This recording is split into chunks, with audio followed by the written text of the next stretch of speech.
Bien, buenas noches. Vamos a ver proyectos de construcción. A empezar la unidad 2, que es el diseño de sistemas de agua potable. Bueno, como para cualquier obra civil, se requieren hacer estudios de campo y de gabinete y contar con información básica para poder diseñar ese sistema que estamos buscando, sistema de agua potable. Hay que realizar visitas técnicas a la localidad para saber su categoría política, su ubicación, vías de comunicación, etc., entre otros climas, servicios públicos en general. Nos remitiremos a la información que nos dan dependencias federales, estatales y municipales. Luego después tendremos que hacer estudios de gabinete. En el orden cronológico de las actividades. Primero, el análisis de la información. Recordemos que en la clase pasada vimos que se debe de elaborar el proyecto de agua potable para que funcione a la fecha de horizonte de planeación y en caso de existir un sistema de agua potable, pues se va a conocer su estado de conservación y si es que existe infraestructura hidráulica, pues también se conocerá esa infraestructura que hay. Datos básicos del proyecto, pues el principal dato que necesitamos es la población futura. ¿Quién nos proporciona la información del histórico de población? Pues el INEGI en nuestro país, Instituto Nacional de Estadística, Geografía e Informática.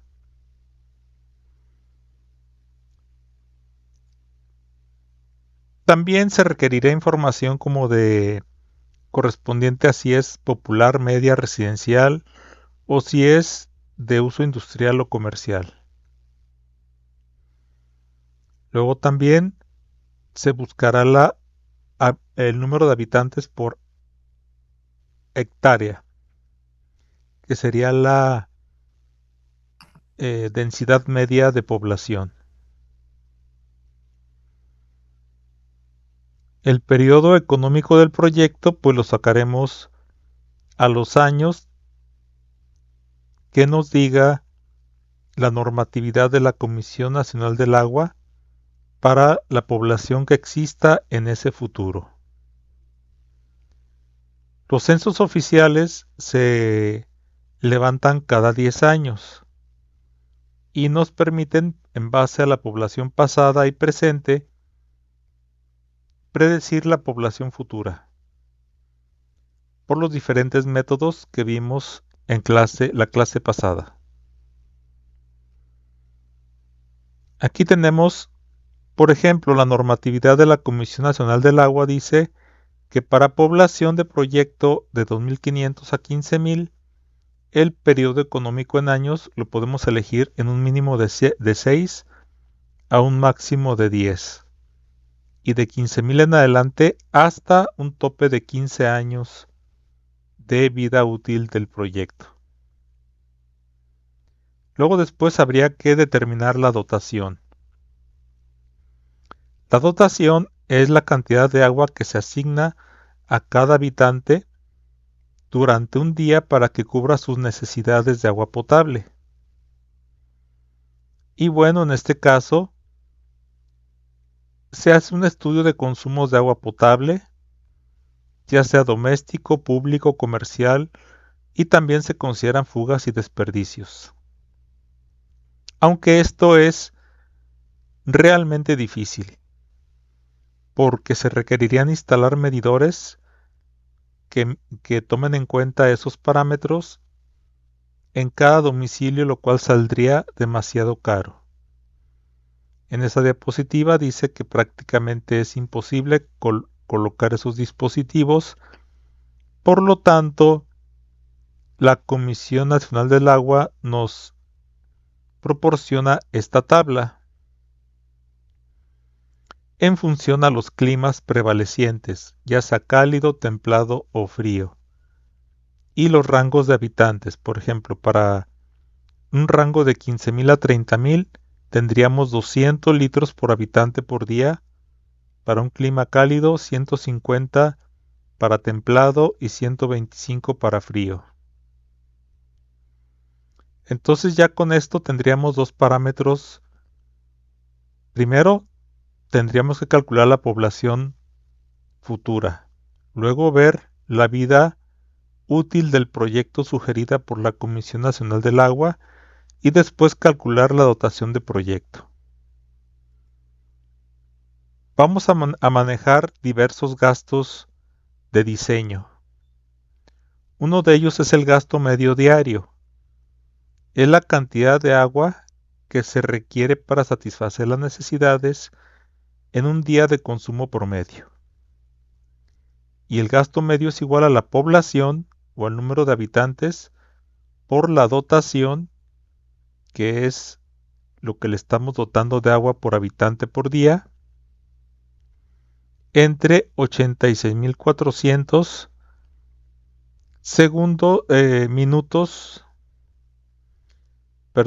segundos que tiene un día. El gasto máximo diario, este se utiliza para calcular el volumen de extracción de agua diaria de la fuente de abastecimiento. Vamos a manejar nosotros el abastecimiento del equipo, o sea, por medio de un equipo de bombeo, conducción, línea de conducción a un tanque de regularización elevado, ya sea por topografía o ya sea elevado por medio de una torre. El gasto máximo diario es igual al gasto medio por el coeficiente de variación diaria. CVD significa coeficiente de variación diaria. Y el gasto medio está dado en litros por segundo. El gasto máximo horario es el requerido para satisfacer las necesidades en el día y hora de máximo consumo. Entonces el gasto máximo horario es igual al gasto máximo diario por el coeficiente de variación horaria. El gasto máximo diario es en litro por segundo.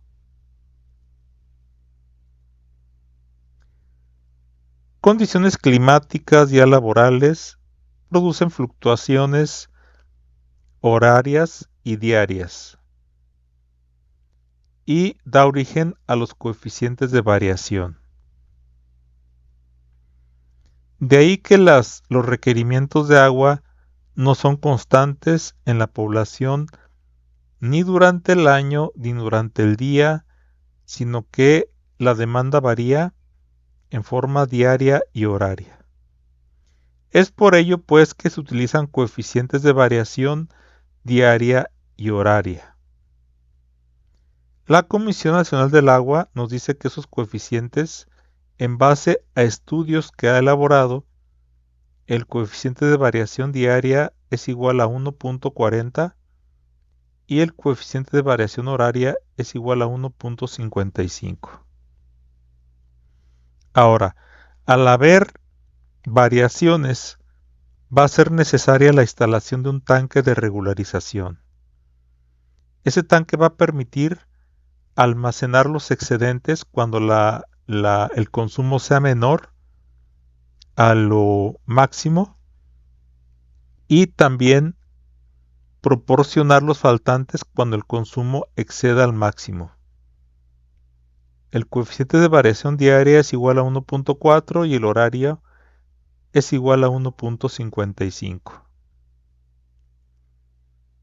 Como ya lo dijimos, el tanque de regularización proporciona un flujo constante a una a una demanda variable.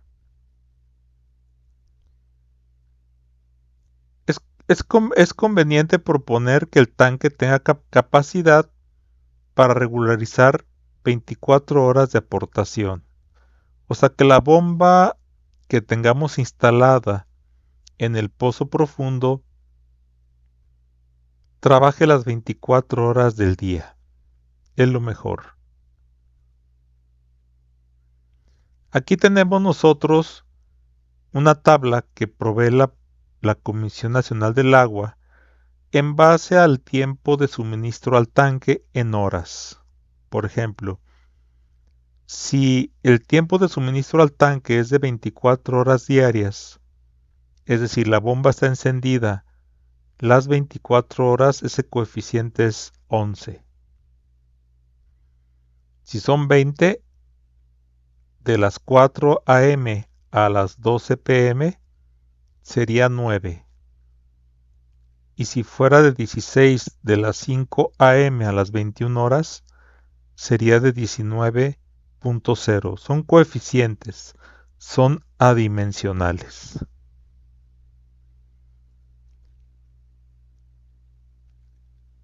Vamos a tener varias alternativas de solución. ¿Cuál será la mejor solución? Por la que proporcione la mejor rentabilidad desde el punto de vista técnico-económico.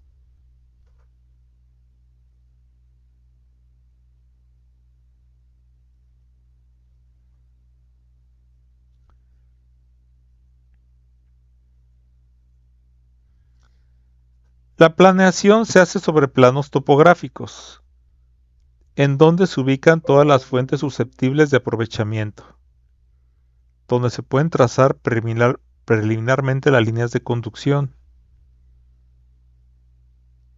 Bueno, esto lo vamos a hacer nosotros en la práctica y lo vamos a hacer en un ejemplo pequeño.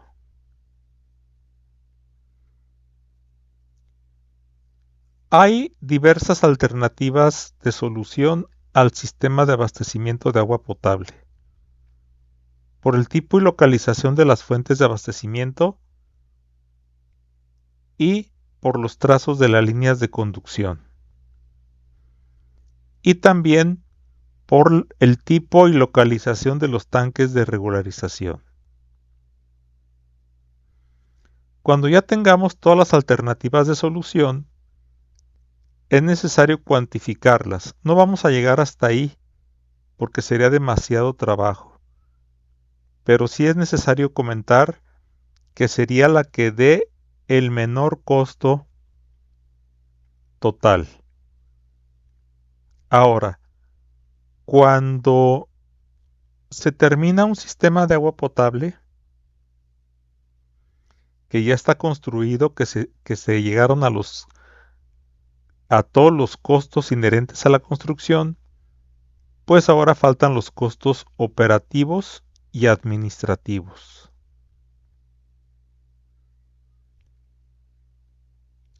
Necesitamos determinar las fuentes de abastecimiento y, en caso de requerir, un proceso de cloración. ¿Qué obras de captación vamos a tener? El trazo de la línea de conducción. ¿Qué tiempos de regularización vamos a tener? Y el cálculo de la red completa de distribución. Y solamente en caso de ser necesario, planta potabilizadora que se aplica para fuentes superficiales. Y la planta de bombeo que se utilizaría tanto para una fuente superficial como para una fuente subterránea. Las diapositivas siguientes me las voy a ir pasando más rápido porque son estudios que se requieren para la mayoría de los proyectos. Necesitamos planos topográficos. Ahora, con el uso de nuevas tecnologías, se pueden obtener planos topográficos sin tener que ir a hacer la medición al terreno para el proyecto preliminar. Bien.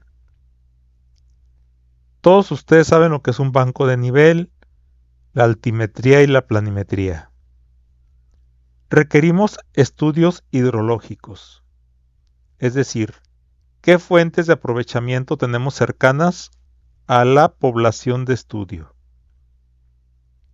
Geohidrológicos, para ver cómo es que está relacionada la hidrología con la geología, es decir, básicamente el estudio de las aguas del subsuelo. Nosotros en lo que vamos a trabajar, trabajaremos con pozo profundo, es decir, requeriremos conocer nivel dinámico, calidad del agua, entre otras cosas. Apoyados de la geofísica, eso es lo que se debe hacer, mas sin embargo nosotros no vamos a hacer eso en la práctica. Pero sí es necesario comentar que en el examen que viene para esta semana, pues viene todo esto incluido. Geotecnia, para ver, pues, las clasificaciones de los terrenos. Si es de material A, B o C. Hidrométricos, para ver qué tanto potencial tiene la fuente de agua o las fuentes de aguas disponibles. Estudios de laboratorio, para ver los gérmenes y también partículas de soluciones dañinas de las que pueda tener o que puedan estar presentes en el agua.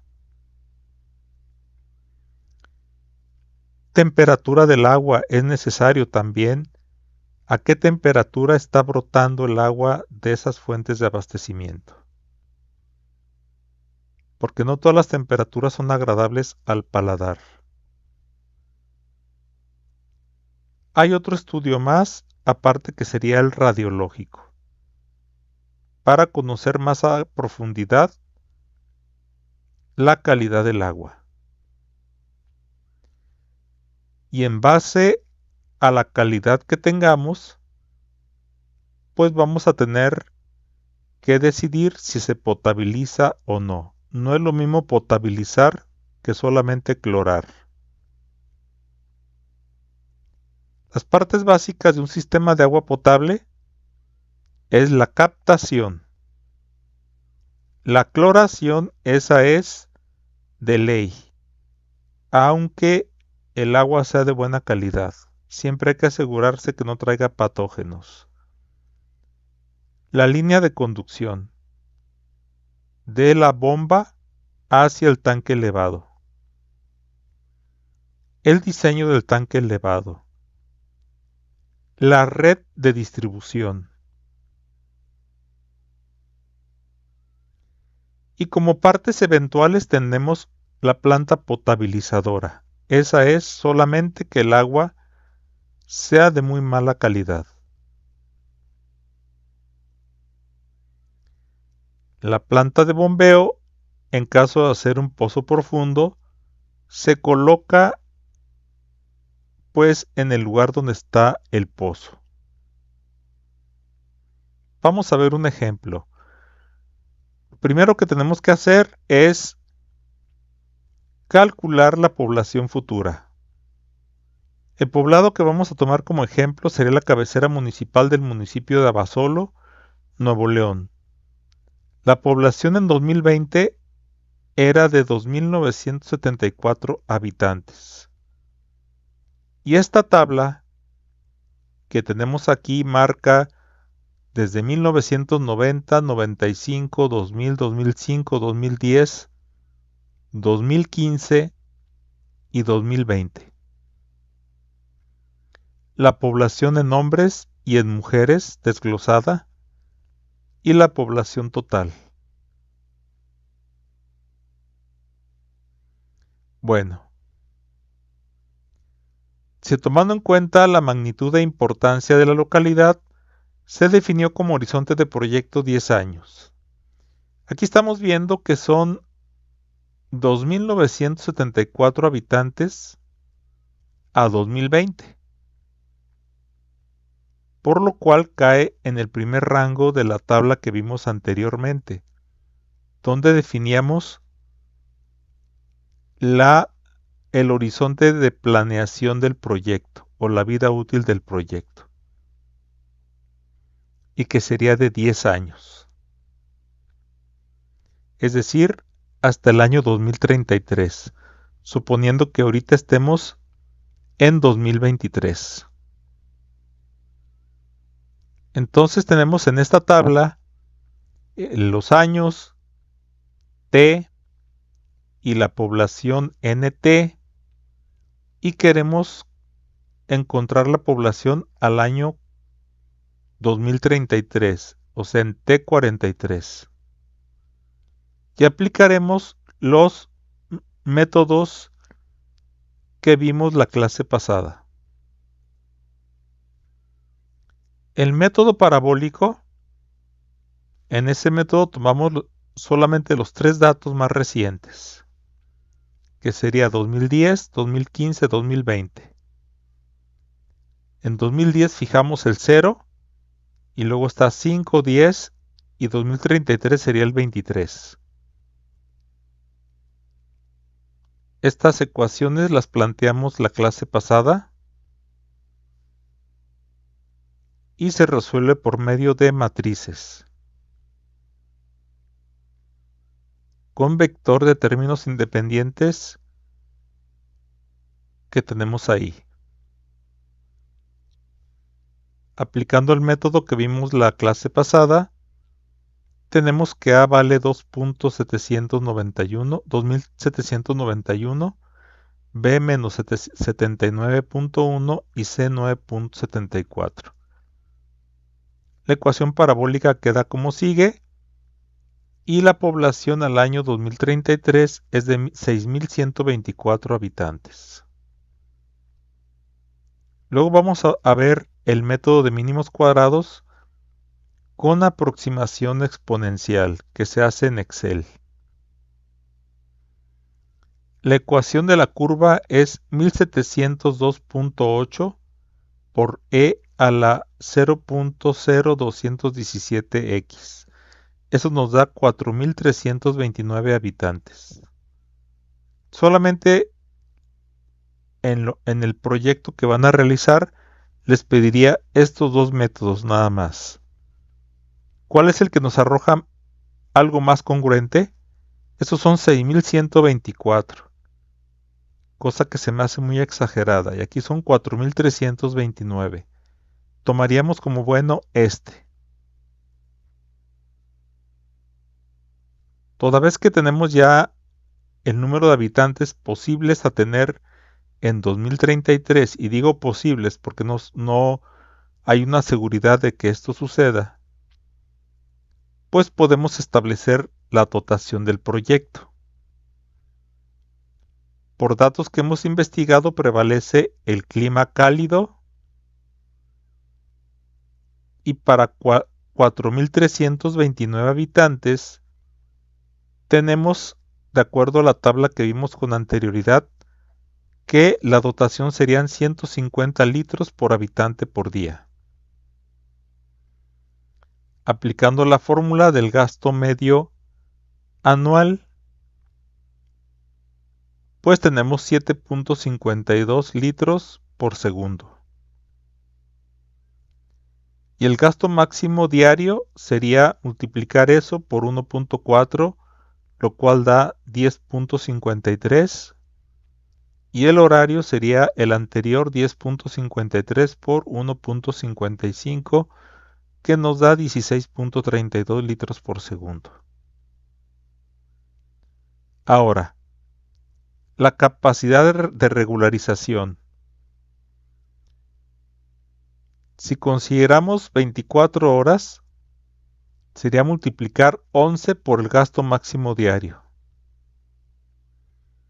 20 horas sería multiplicar 12.57 por el gasto máximo diario. Y 16 sería multiplicar 19 por el gasto máximo diario. Si consideramos 24 horas, el factor sería 11. Por lo tanto, el tanque de regularización tendría que tener una capacidad de 11 por 10.53, lo cual nos da 116 metros cúbicos. Ya cerrándolo, da 115.83, pero lo tenemos en 16. Ahí tenemos ya los datos básicos para proceder al cálculo o a la planeación del sistema.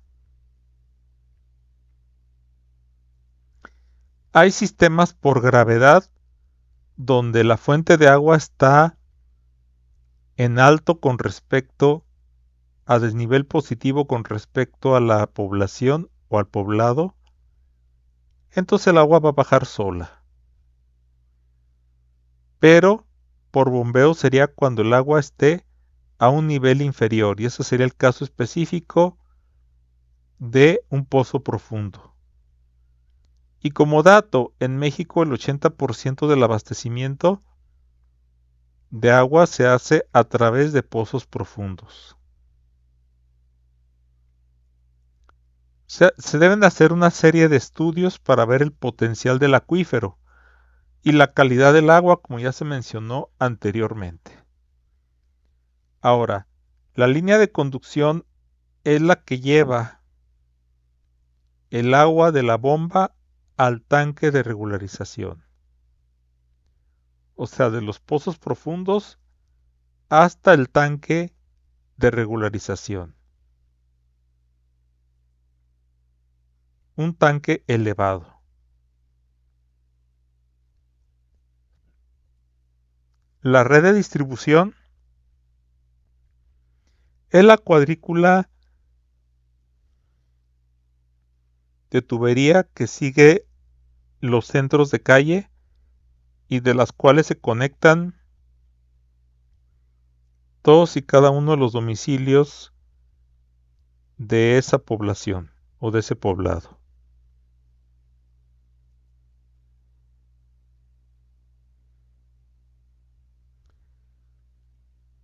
Además, la fuente de abastecimiento debe ser capaz de proveer de agua potable a un gasto máximo diario durante los 365 días del año.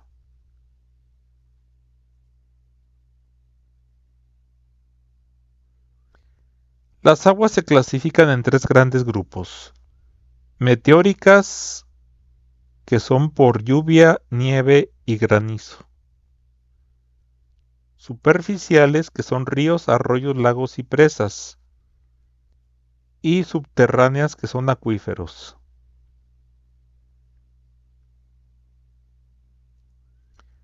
Bueno, las meteóricas no son susceptibles de aprovechamiento en México, porque la precipitación no es regular en las distintas regiones del país.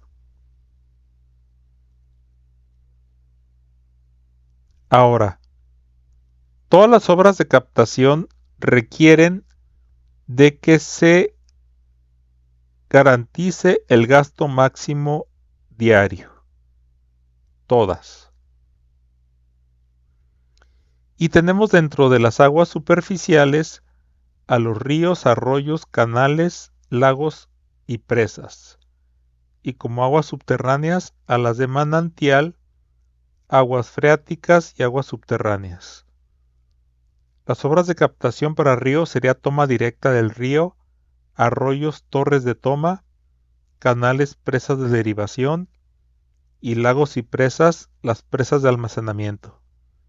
Para aguas de manantial, caja captadora; para aguas freáticas, galerías filtrantes; y aguas subterráneas, pozos someros o pozos profundos. Vamos a trabajar nosotros en el diseño específico de aguas subterráneas con pozos profundos.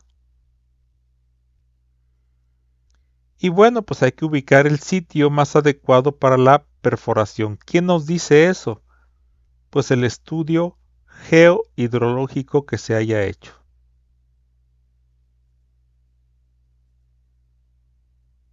Bien. Hay que ver también las condiciones topográficas del terreno. Ya lo mencionamos ahorita que pues podemos tener esa información a priori antes de ir a campo.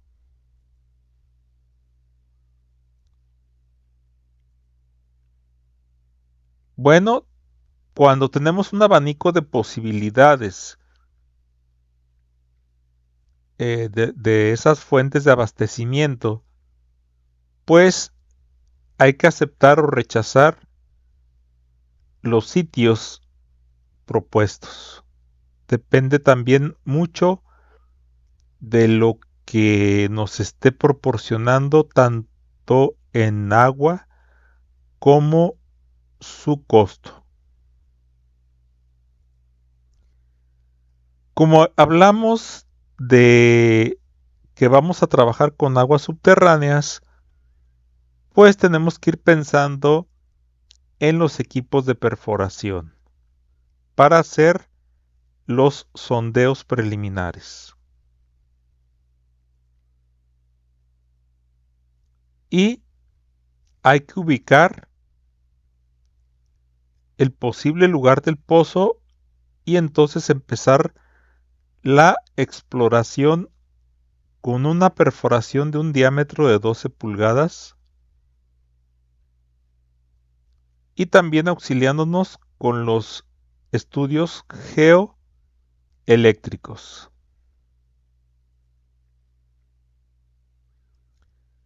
Hay que ver cuánta agua es posible que ese pozo pueda proveer.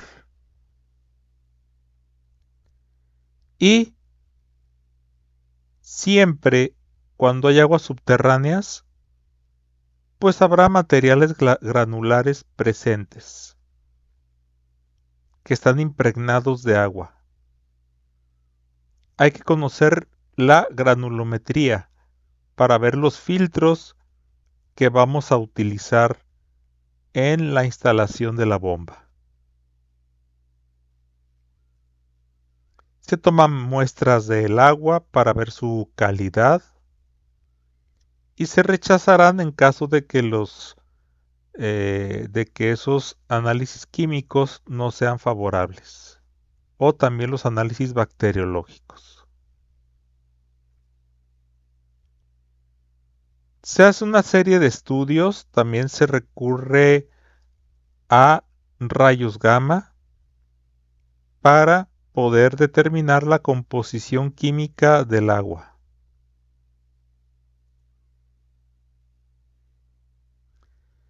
Hay que tener mucho cuidado con la contaminación que pueda provenir de la parte superficial a la parte inferior o a la parte más profunda del pozo. Las partes más profundas del pozo se pueden contaminar con agua freática. Para esto se colocará un contraademe sanitario de tubo ciego, es decir, con ese contraademe estamos aislando la posibilidad de que ocurra de que el agua freática que pues ya está muy contaminada pueda llegar a contaminar el agua subterránea.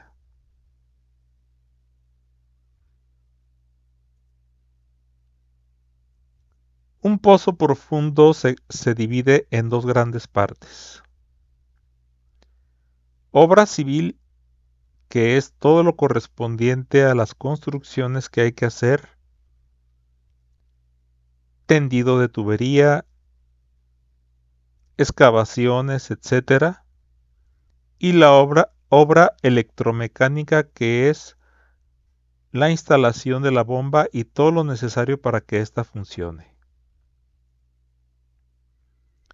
En la obra civil tenemos ademes, contraademes, filtros de grava, la cementación que deben llevar las paredes del pozo, la construcción de la caseta de operación y vigilancia. El ademe, como ya lo dijimos ahorita, es tubería de acero liso y tiene que ser lo suficientemente del calibre el calibre lo suficientemente grueso para resistir las presiones del terreno. A la tubería ranurada se le denomina sedazo y es por donde se va a succionar el agua desde el fondo del pozo hasta la superficie. En esta parte de aquí tenemos lo que es un tapón para que no entre suciedad.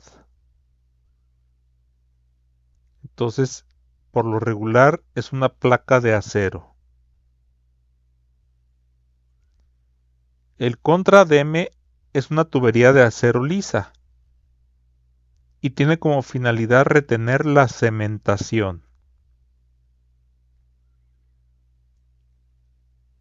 Los filtros de grava están hechos para que el agua se filtre antes de que penetre en estos agujeritos que están aquí.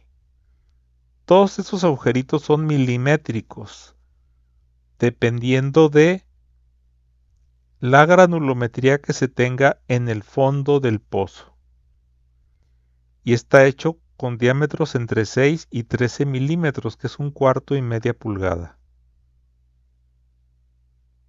Este se vacía después de que ya está colocado el ADM y es lento a fondo perdido, o sea, hasta que toque fondo. La cementación, como ya lo mencionamos, se hace para proteger la calidad de agua del acuífero, que generalmente es de buena calidad, de aguas superficiales, que son de mala calidad. La profundidad de la cementación no es hasta el fondo, sino que es de la superficie bajando de 15 a 20 metros, asegurándonos que ya no haya la posibilidad de que el agua superficial se filtre y se vaya al fondo. Bueno, la caseta de operación. Ahí va a estar todo el equipo electromecánico y el equipo completo de cloración. Ahora, dentro de los equipos electromecánicos o la parte electromecánica, tenemos el motor, que es el propulsor, que es lo que se ve pues en la superficie del pozo. Tubo de columna que está pues enterrado. La bomba está dentro del tubo de columna. La subestación eléctrica es donde está todo o la que surte de energía todos los equipos eléctricos y de control electromecánicos. Y el tren de descarga, que es el conjunto de dispositivos que se conectan a la línea de conducción. Entonces ya lo mencionamos.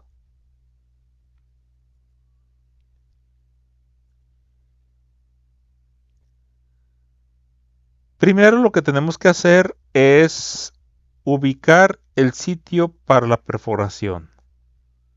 ¿Cómo sabemos esto? Pues del estudio previo geohidrológico. ¿Cuál es la zona más prometedora que nos puede dar más parámetros de decisión? Vamos a ver un ejemplo. Nivel dinámico de la región, 55 metros. Este nivel dinámico de la región es a la profundidad que se encuentra el agua. El espesor del acuífero es de 30 metros. Toda vez que se hizo el sondeo, ese acuífero puede dar 60 litros por segundo. Es un ejemplo. Entonces, como dijimos, hay que colocar un filtro de grava y en base a ese filtro de grava y al material mínimo que se encuentra en el fondo de el pozo, pues será la apertura del sedazo. Vamos a considerar para este caso que el gasto de diseño sea el gasto máximo diario 55 litros por segundo. Esto no checa con el ejemplo pasado que hicimos. Este es un ejemplo nuevo. Como el pozo nos puede dar 60, entonces se acepta el pozo, dado que 60 es mayor que 55. Y vamos a requerir un solo pozo. O sea, ni siquiera está explotado al 100%, o ni siquiera estaría explotado al 100%. Y para esto se calcula el diámetro del ADM. El diámetro del ADM es igual al diámetro de los tazones, las bombas, por si no lo sabe alguno de ustedes, no trabajan de manera centrífuga. Es imposible, por medio de la fuerza centrífuga, por acción de la gravedad, subir el agua desde tantos metros de profundidad.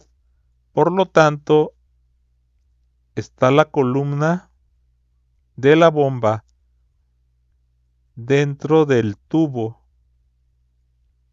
Y aquí hay una serie de tazones en forma de hélice. Cada tazón, el agua entra por aquí, abajo, y hagan de cuenta que cada tazón la va llevando hacia arriba y desemboca pues acá a la salida, en la superficie. Pero de ninguna manera es una bomba centrífuga.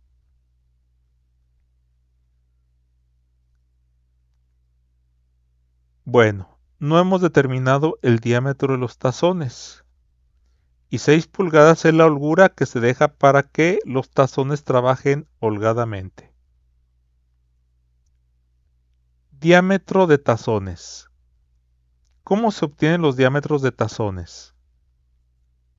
Cada bomba, cada modelo de bomba trae consigo una curva de diseño.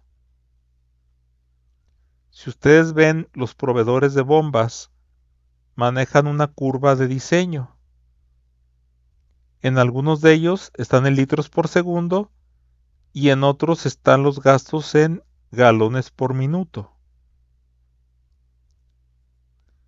El factor de transformación de litros por segundo a galones por minuto es de 15.85.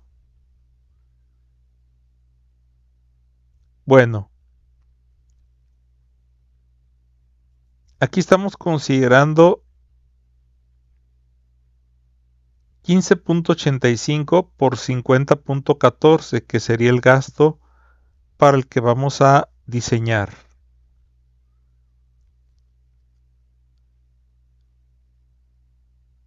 $55.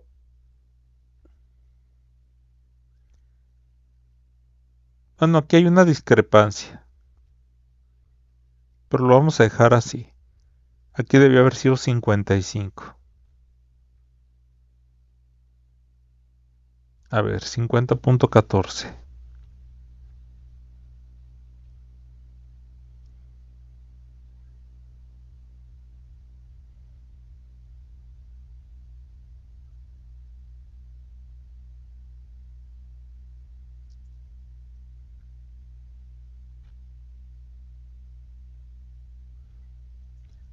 A ver, el gasto máximo diario son 55 litros por segundo. Si consideramos 24 horas de bombeo, el gasto de bombeo serían el gasto máximo, que sería 55 por 24 horas entre 24. Nos quedan 55. Entonces este valor de 50.14 no procede. Hago la observación. El diámetro de succión. Miren, aquí la situación es que para que un flujo de agua sea lo razonablemente lento, pero tampoco lo razonablemente rápido, se considera de 3 metros sobre segundo en la descarga. O sea, en el exterior. Y en succión, abajo, 1 metro por segundo, para que los materiales no se revuelvan y entonces esté llevando suciedad a la superficie. Perdón, a la superficie.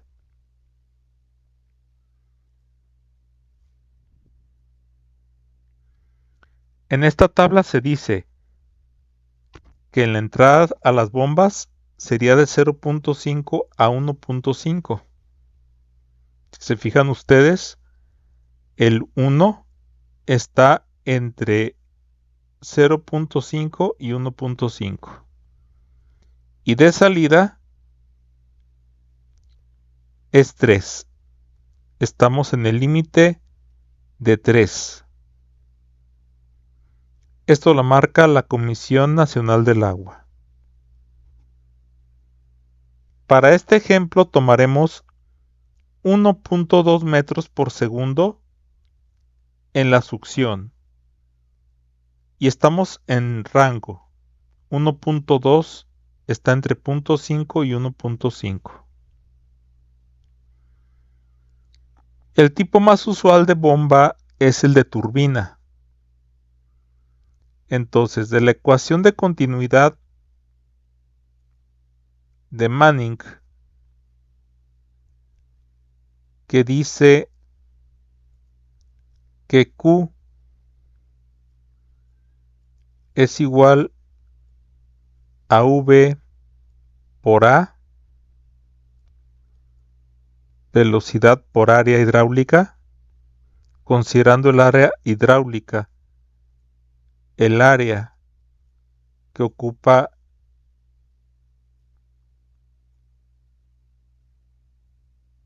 ¿sí? Lo que esté lleno del tubo.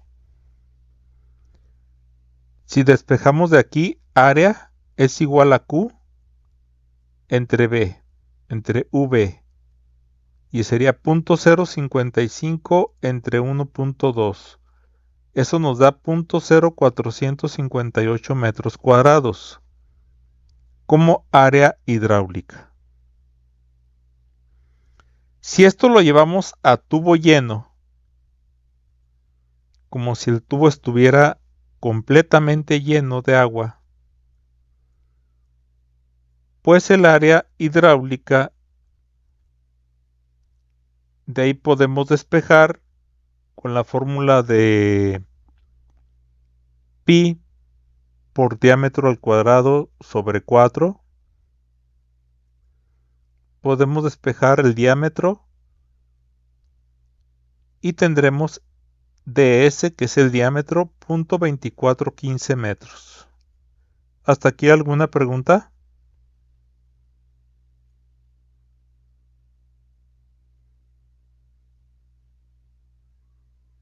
¿Sí están escuchando?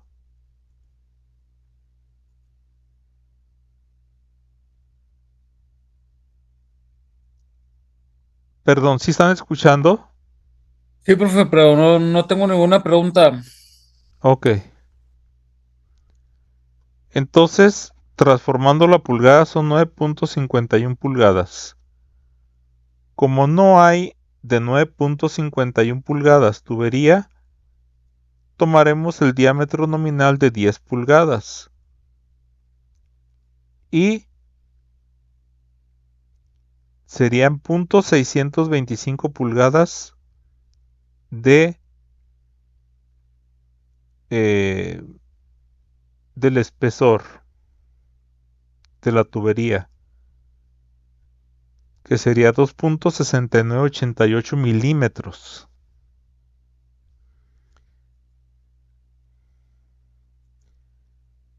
Bien. Y el interior sería 10.065. Esto se saca del fabricante. ¿Sí? El fabricante tiene tubería con diámetro exterior de 10.625 y diámetro interior de 10.065 pulgadas. Ahora vamos a determinar el diámetro de la descarga. Para la descarga de la tabla esta que vimos anteriormente, a la salida dice que podemos tomar de 1.5 a 3. Vamos a tomar 2.25. Y volvemos a hacer lo mismo. Con la ecuación de continuidad de Manning, determinamos A, el área, 0.0244 metros cuadrados. De ahí determinamos el diámetro de la descarga, que sería 6.94 pulgadas. Pero no hay tubería de 6.94 pulgadas. Tenemos de 8 pulgadas. Cédula 40, que nos da 50.5 pulgadas de diámetro exterior más y de diámetro interior 0.026 pulgadas más. Aquí están transformadas a milímetros. Toda vez que ya conocemos la tubería en la succión y en la descarga, se prosigue con el cálculo de pérdidas primarias y secundarias en el sistema. Las pérdidas primarias o las pérdidas en la succión o en la columna, pues va en función del diámetro de la columna, el diámetro de la flecha. ¿De cuál flecha? Dijimos que los tazones son movidos por una flecha que está girando y que está unida a los tazones de manera helicoidal. Entonces esta flecha se debe proponer el diámetro. ¿Sí? Para bombas tipo turbina. Según la norma oficial mexicana, se debe usar lo que tenemos en la tabla 11. En sus apuntes viene ahí la tabla 11. ¿Cuál es exactamente? El gasto estimado, que es de 55 litros por segundo, no se encuentra en la tabla 11. Tenemos gasto de 50.46 y 56.77. Pero no tenemos exactamente 55 litros por segundo. Entonces, ¿qué tenemos que hacer? Hacer una interpolación y vamos a estimar un diámetro de flecha de 1/4 pulgada. Bueno, aquí tenemos la tabla donde podemos ver que en litros por segundo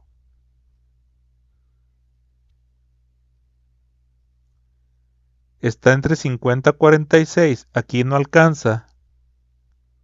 Aquí llega hasta 47.31. Pero acá sí tenemos 50.46 y 50.77. Y aquí estamos considerando un diámetro de la flecha de 1/4. Nos da 2.2 y 2.7. Hay que hacer una pequeña interpolación. Si para 50.46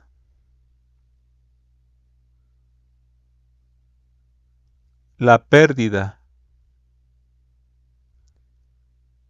fue de 1.0 metros columna de agua. ¿Qué significa 1.0 metros columna de agua? Significa, perdón, no es esto de aquí.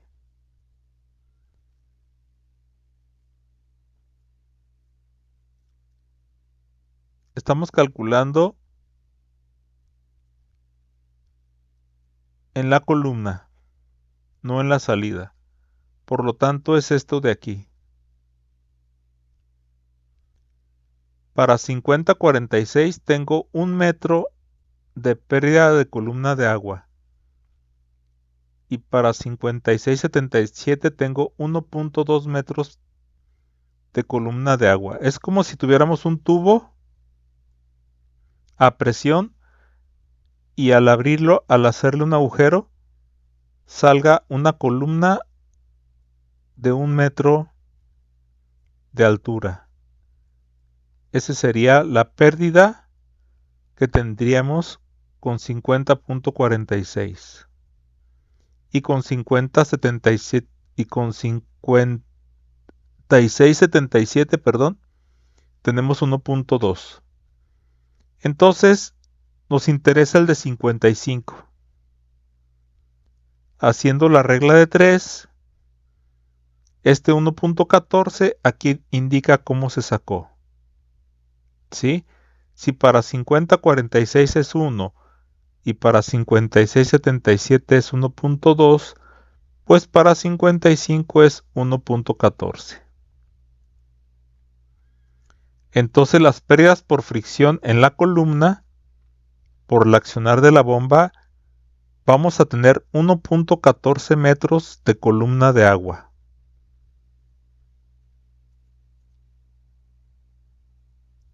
Aquí vamos a mostrar en la siguiente figura cómo está configurado según el trazo del terreno y según la longitud y los quiebres que hay que hacer, pues serían todos estos quiebres hasta llegar al tanque de regularización. Por acá arriba está el tanque de regularización.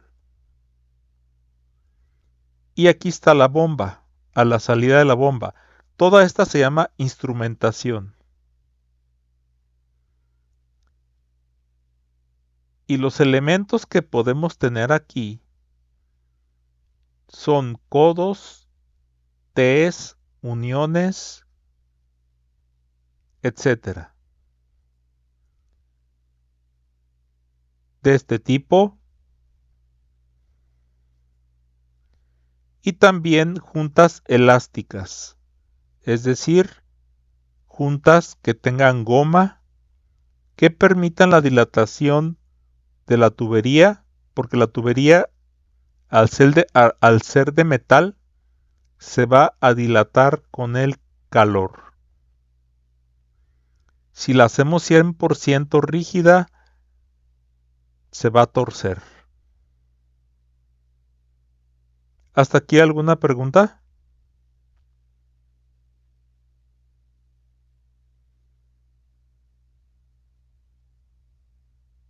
¿Ninguna? No, por el momento no.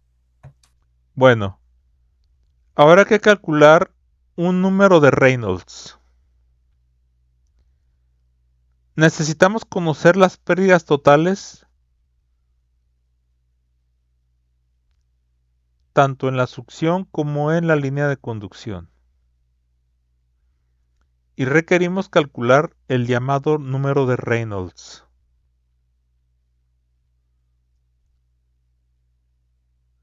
Necesitamos desglosar en todos los quiebres que hay que hacer y uniones de tuberías todo lo que es el listado de pues conexiones, etcétera. Pero primeramente vamos a calcular el número de Reynolds.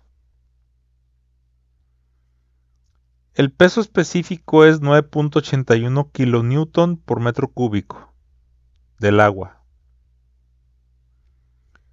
La viscosidad dinámica es 1.15 por 10 a la 3 pascales. La viscosidad cinemática 1.15 por 10 a la 6 metros cuadrados por segundo. La rugosidad del acero comercial 4.6 por 10 a la 5 metros y la densidad 1000 kilogramos por metro cúbico. Estos son los parámetros que vamos a necesitar. Entonces, el número de Reynolds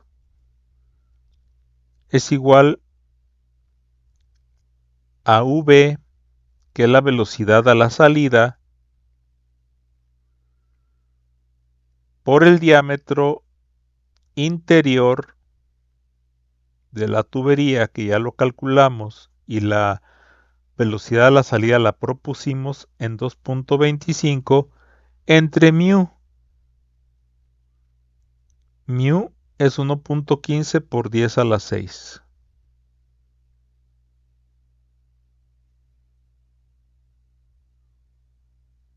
Perdón, no es por 10 a la 6, es por 10 a la menos 6. Son 398.856.52. Nos dice la literatura que si el número de Reynolds nos arroja una cantidad menor de 2000, el flujo es laminar. O sea, lento, muy lento, lámina por lámina de agua. Pero en caso de que sea mayor de 4000, el flujo es turbulento. Como es mucho mayor de 4000, entonces el flujo es turbulento. Luego después vamos a calcular el factor de fricción, donde interviene el diámetro interior, epsilon. Aquí está epsilon. Y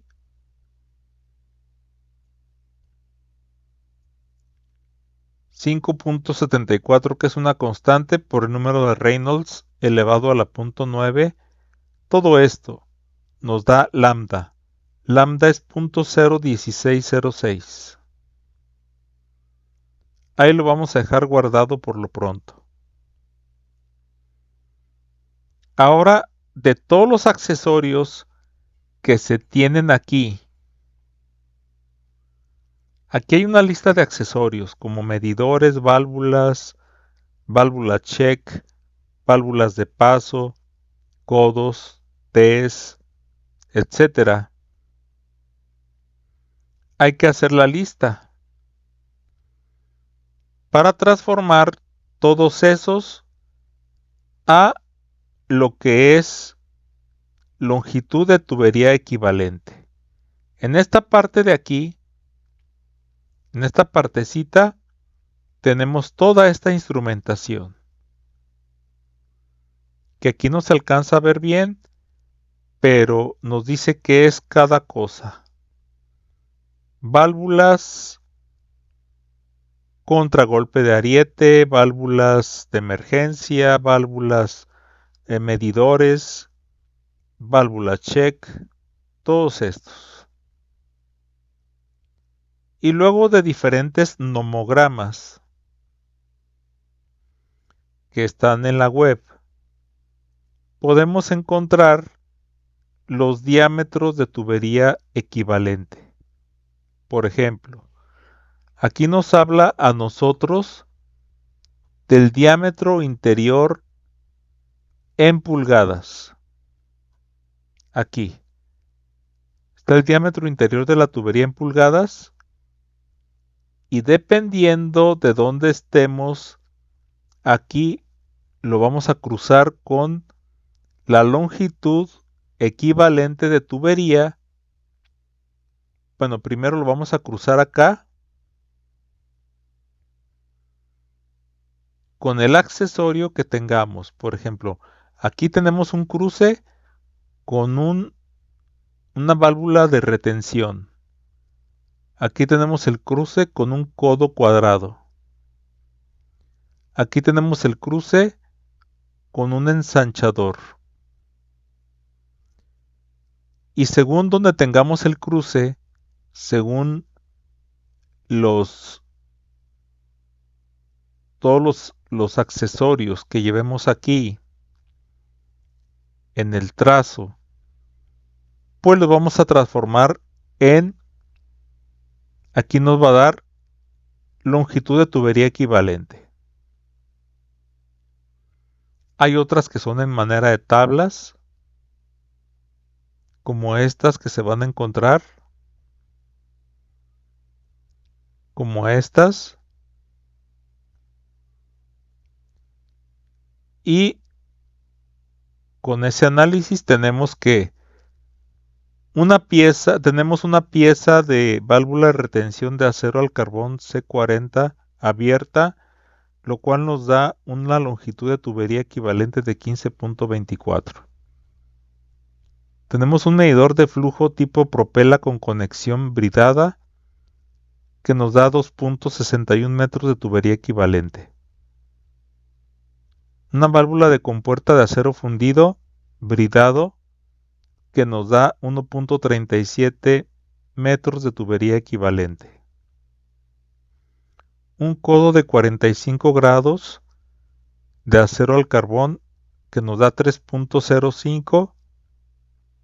Un manómetro con carátula que nos da 0.81 y una T de acero al carbón que nos da 3.72. Todo eso nos da 36.8 metros de tubería equivalente. O sea, todo esto que tenemos aquí es como si tuviéramos extras 36.8 metros de tubería a la salida. 36.8 metros extras a la longitud que viene indicada aquí, que ustedes van a poder ver en sus apuntes, la longitud de 325 metros, ya considerando los quiebres.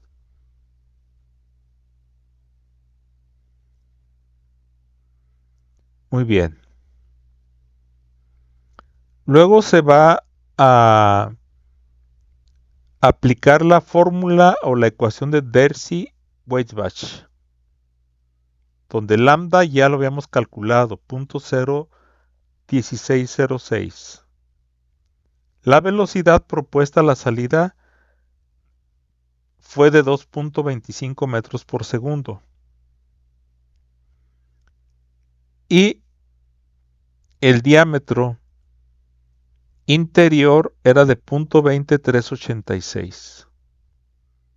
Sustituyendo los parámetros de la gravedad y de la velocidad que nosotros le pusimos, nos da 7.35. Entonces ahora sigue como siguiente paso calcular la carga dinámica total. Es decir, cuánto tiene que vencer la bomba para poder llegar al tanque de regularización. Y esto es igual al nivel dinámico. El nivel dinámico, lo explico. Tenemos aquí el espesor de lo que es el nivel de aguas subterráneas.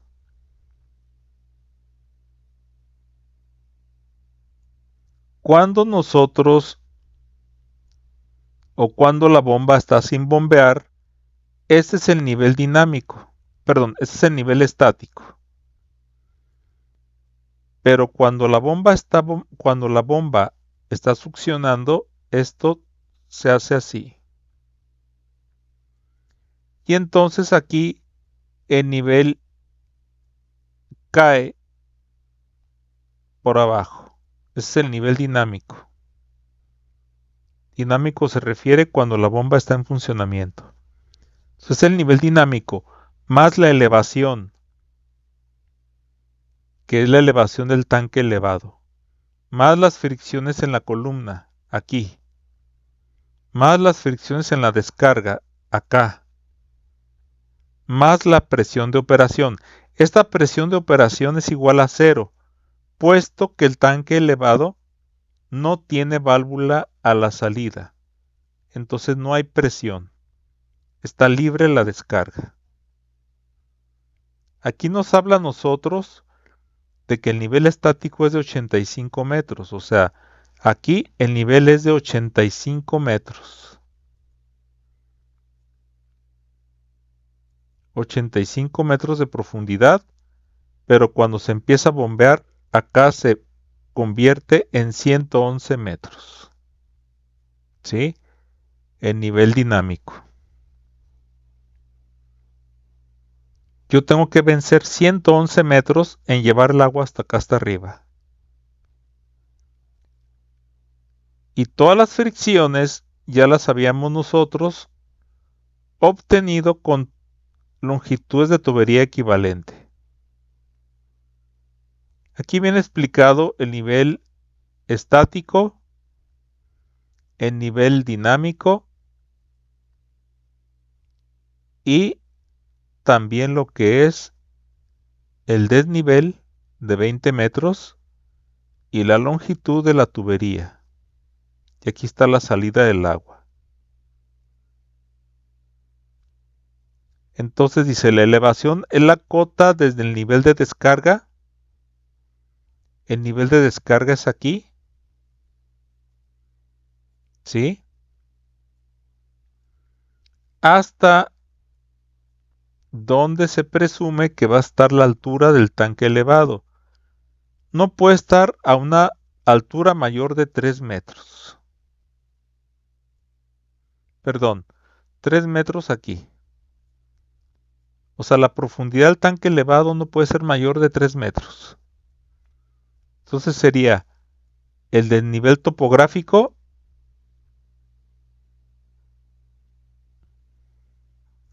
es que en caso de que el tanque esté por sobre la superficie, sería la cota aquí y luego por acá, y a eso se le tendrían que sumar 3 metros más, porque la descarga va a llegar hasta aquí. ¿Sí? En este caso, el desnivel total desde aquí hasta aquí es de 20 metros.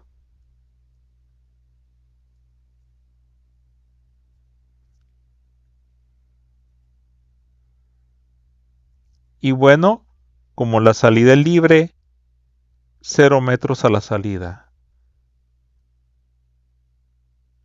Entonces, son 111 metros más 20 más 1,14 más 7,35 más 0. Son 139.49 metros, lo cual nos da 457.64 pies. ¿Hasta aquí alguna pregunta?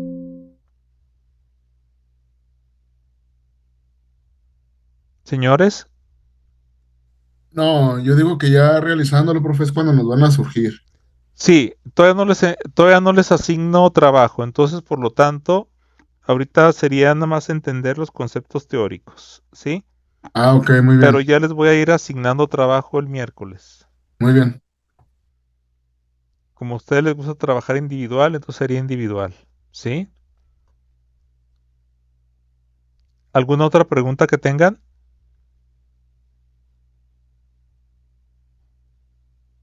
Bueno, no hablamos del examen todavía, hasta el miércoles hablamos.